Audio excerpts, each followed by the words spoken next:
В Нижнекамском государственном татарском драматическом театре прошел лекторий «90 лет со дня рождения Туфана Минуллина». Мероприятие было организовано в рамках проекта «Миллиард татар».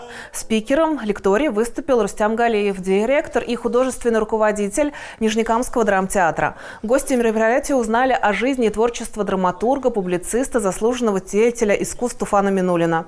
Смогли задать интересующие вопросы. Отдельно хотелось бы отметить, что это первый лекторий на татарском языке. До этого они у нас всегда были на русском.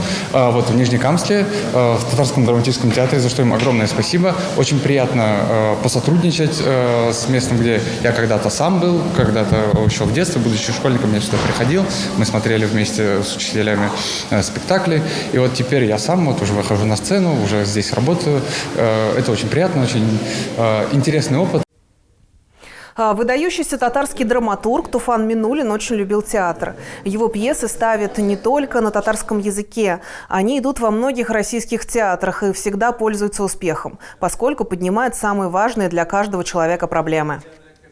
В наше время народ сейчас больше смотрит телефильмы, телесериалы или на телефонах сидит, можно. А тут живое общение, тем более с большими знатоками искусства. И получить живой ответ на такие вопросы, я думаю, это очень замечательно. И такие встречи нужны.